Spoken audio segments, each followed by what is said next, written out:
Nagawa tayo ng bibingka para sa New Year natin.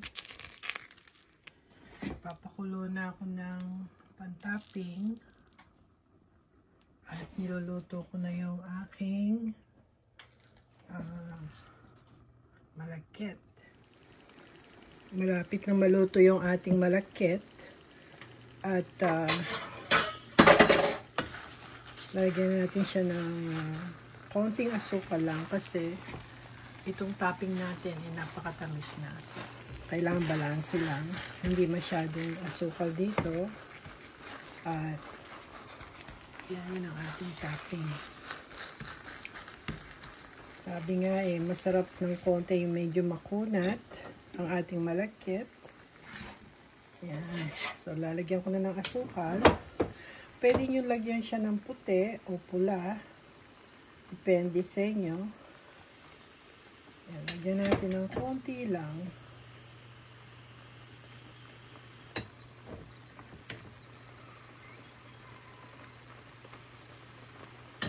Haluin natin.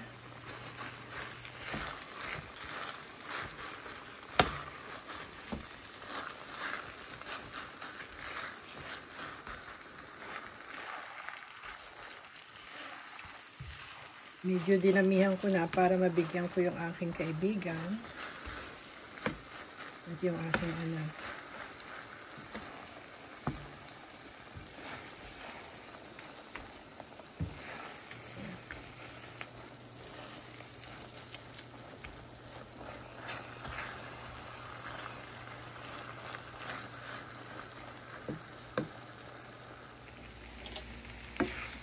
Ayan, pinatay ko na ang apoy at medyo makunat na siya. At tapos lalagay natin sa lalagyan at i-bake natin para yung ating topping ay masarap. Lagay na natin sa ating ganera para i-bake.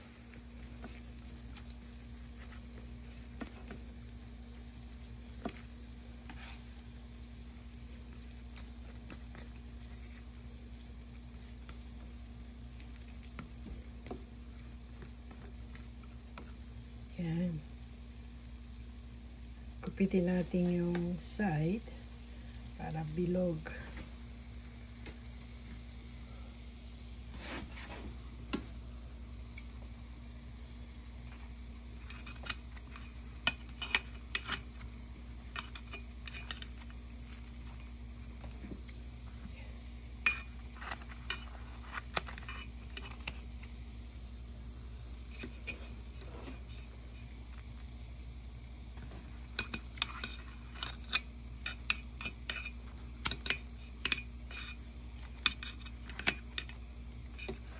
Kabila naman.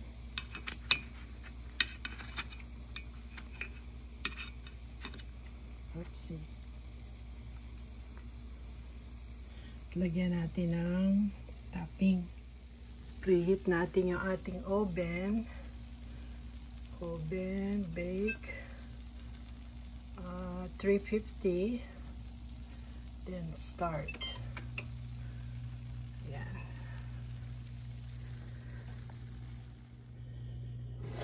Lagyan na natin ng latek.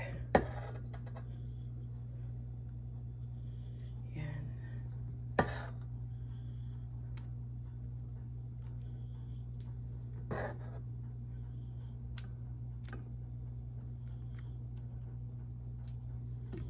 Ito naman isa.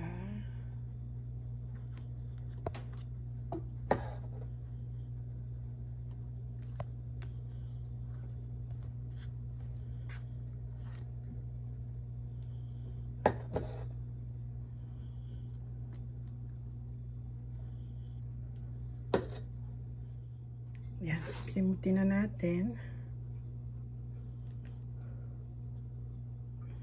Sa kabila. Yan.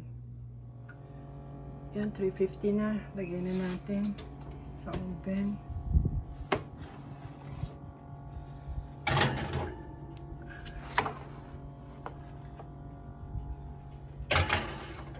medyo mainit. Balikan na lang natin ulit pag malapit na maluto at saka natin i-broil para medyo matustos yung topping natin. Satay lang natin ang broccoli, simple lang at madaling lutuin. Ayan. Medyo half cook para malutong. Iluto naman natin yung ating hipon. Palambutin lang natin ng mabilisan o iluto natin ng mabilisan at gagamitin ko siya mamaya sa fresh spring roll.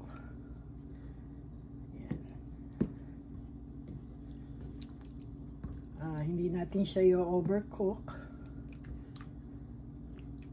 Yung palang tubig, nilagyan ko ng konting nor para may konting lasa yung hipon pag binalot natin. Hindi siya medyo malansa. Kaya nilagyan ko siya ng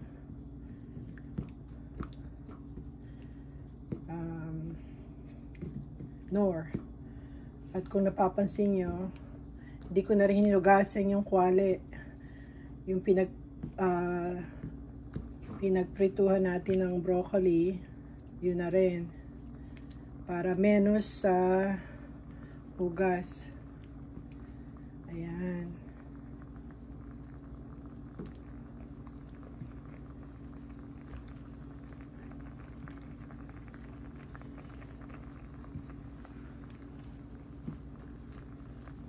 Yan, pwede na yan. Hanguin na natin. Hindi natin siya i-overcook. Tapos palamigin natin at mamaya magbabalik na tayo ng fresh spring roll. Ayan. Ito naman ang ating i-steam mamaya for New Year. Pompano. Yan. Masarap yan. Paborito yan ni Jay. Linisin na natin. Para ready na mamaya para may steam natin. Patayin na natin. At ilagay natin sa broil. Pero ayaw natin ng high. Solo lang. Yan. Yan. Ibobroil natin para medyo brown at medyo toast yung ating ibabaw, yung ating latik. Pero babantayin natin at baka masunog naman. Kasilipin na natin. Ayan. Ganda na. Pwede na yan. Ayaw naman nating masunog. Ayan. Patayin na natin.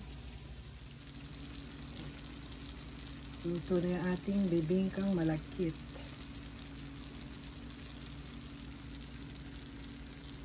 Palamigin natin. Saka natin tikman. Ngayon naman ay mag-i-steam tayo ng pompano o pampano fish. Yan. Isa yan sa ating pagkain sa New Year. Yan. Kumukulo na yung ating tubig. Steam lang natin siya ng mga 15 to 20 minutes.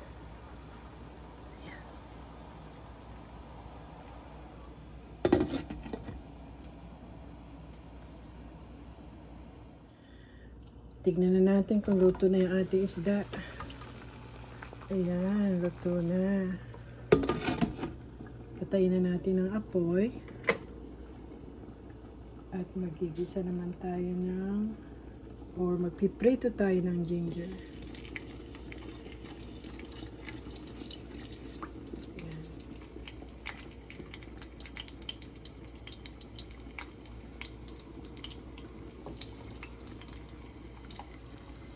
Prito tayo ng ginger.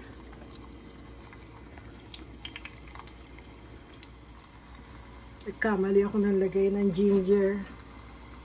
Dapat yung maliliit pang ginuguan ko to eh. Pero okay lang, pwede na.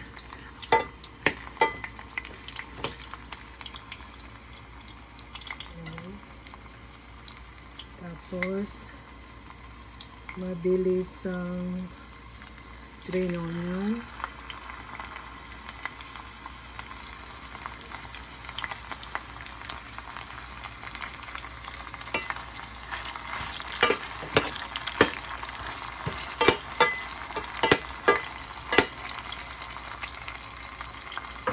Lagyan natin ng sesame oil. Konti lang. Yan. At patay na natin ang apoy. Hindi natin pwedeng sunugin yung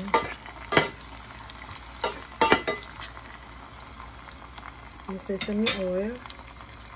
At tapos, ibuhos na natin dito sa ating steamed fish. Ayan.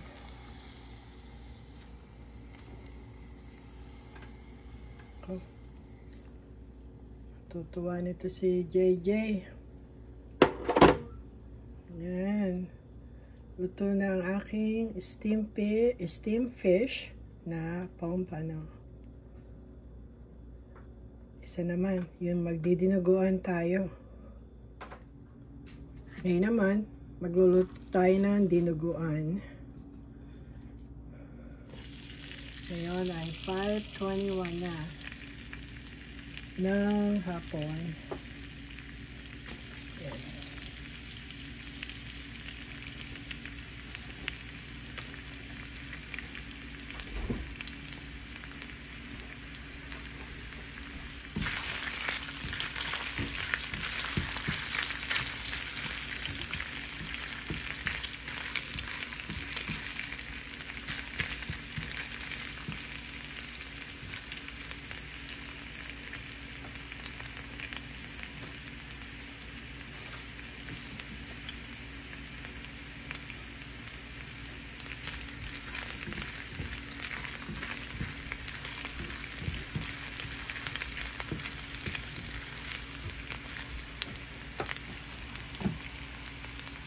Lagay ko naman yung sibuyas.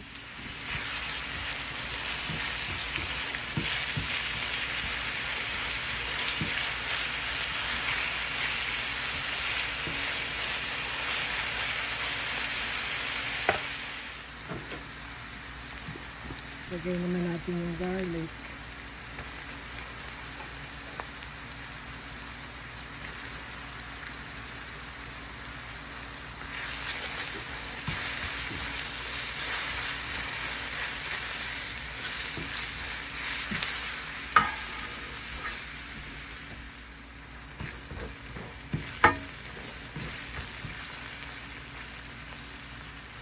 Lagay na natin yung baboy. Yan.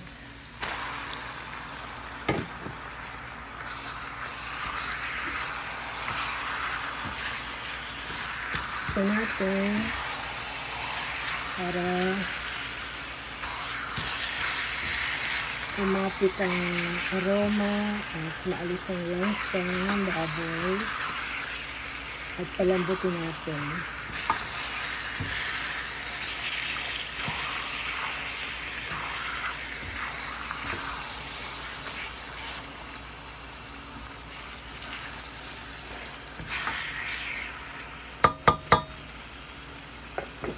Ito natin.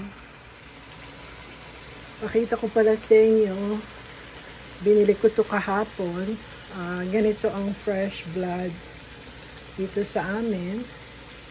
Yan, fresh na fresh talaga. Mamaya, pipinuhin natin siya para gawin nating sabaw sa ating dinuguan.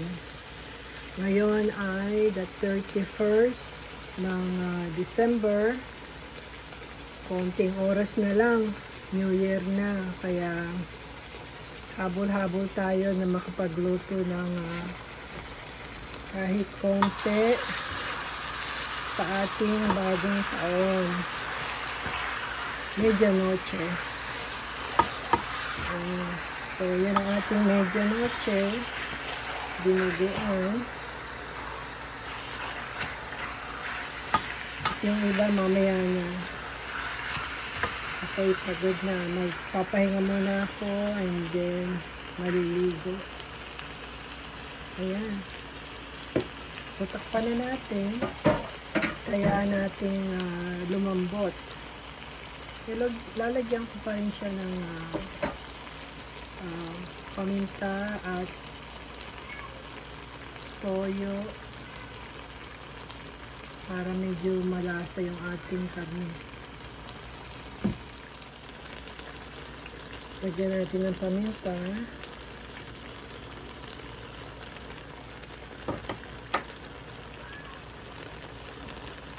Konting toyo.